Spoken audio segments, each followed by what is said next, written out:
If you're a homeowner in the Greater Edmonton Area or thinking of becoming one, I've got the latest news on what happened in the real estate market in August of 2023. Stick around to the end of this video so that you can learn about how the current market might relate to your personal real estate goals. The real estate market has remained surprisingly strong through August, where we would typically see more of a dip in activity with people out enjoying their summer, maybe pumping the brakes a bit on the house hunting before school starts back up again. We saw a very minimal reduction in activity.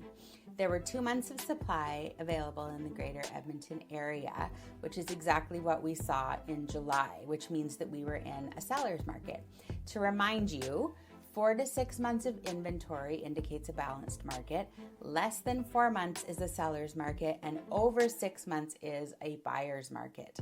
So if no more listings were put up on the market going forward, it would have taken 2 months to sell everything at the rate that we were going. And it's funny because this has been the story for the last few months. I keep giving you that same stat of approximately 2 months of inventory. The total residential sales came in at 2,200, which was only 113 sales, less than what we saw in July, which is a 2% decrease. That 2,250 was a whopping 21.9% increase compared to what happened last August in 2022, when of course the market was still reeling due to the interest rate hikes that were going on at that time. Normally, we would see more of a decrease in our market from July to August, though, as I mentioned. While we did see a minor decrease in total sales in August as compared to July, there were also decreases in the average price in all categories last month. The average price for a home in the Greater Edmonton Area right now is $398,000 when you factor in all residential sales. This was a 3.9% price decrease from July, and to remind you, the average price only dipped about 0.6% from June to July. So buyers are continuing to shop in a lower price range to compensate for the rising interest rates. Breaking it down by housing category, for detached homes, the average price was $495,000, a 1.4% decrease from July. For semi-detached, $373,000, and for townhouses, $253,000, also just slight decreases. This is also the same story as last month, where townhouses and semi-detached homes are a very strong product, and buyers have readjusted their budgets to more affordable housing options. The average list to sale price ratio was 97% in August, which was also the same as July. So properties were selling at 97% of list price overall, just under asking. In 2022, properties were selling slightly higher at 98% of asking when we're comparing year over year.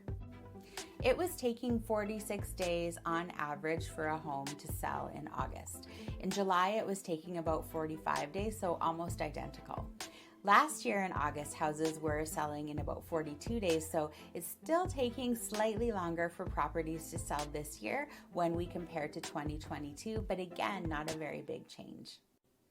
We just got the news today from the Bank of Canada that there will be no change to the overnight rate of 5%, which is great for homeowners with a variable rate mortgage. If you have a fixed rate, the news doesn't affect you quite the same way, but it's good to be in the know. This will be a relief for those Canadians that are already being stretched thin financially right now, and it's wonderful to have a bit of stability. There will be 2 more upcoming announcements, one in October on the 25th, and then the final one this year to follow on December 6th, so we'll stay tuned for those. We've seen some great stability again month over month.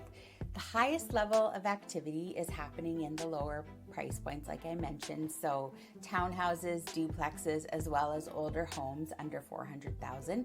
They seem to be flying off the market, especially if they're priced, presented, and marketed properly. We're definitely still in a seller's market, so if you have a property like that to sell, it could be a great time for you.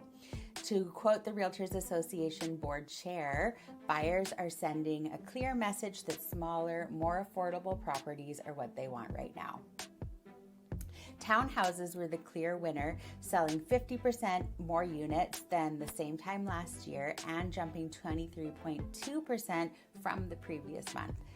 Condo sales were also up 25% as compared to August 2022, which is fantastic as the Edmonton condo market has been slower until recently. Move-up buyers that are shopping in the 500K plus range still aren't encountering as much competition. Like I said last month, if you don't have a home to sell but you're hoping to get out of your rental, find a realtor that can help you gain footing in the market, since you're most likely going to be encountering some tough competition, especially in the $300,000 to $450,000 range. We're still seeing that mass exodus to the Greater Edmonton area from BC and Ontario, where Canadians are having a much harder time making their ends meet for their families due to the high cost of living, unfortunately. So if you're relocating to the area, find a realtor that understands the market and can help you make a wise financial decision. Whether you're buying or selling, your situation is always unique to you. So remember to take these market updates with a grain of salt. If you want a more accurate analysis on your property, or you're thinking of buying and want to know more about hidden opportunities that could affect you, feel free to reach out to me. My contact details are in the caption below, and I will see you again next month with an updated report. Stay tuned.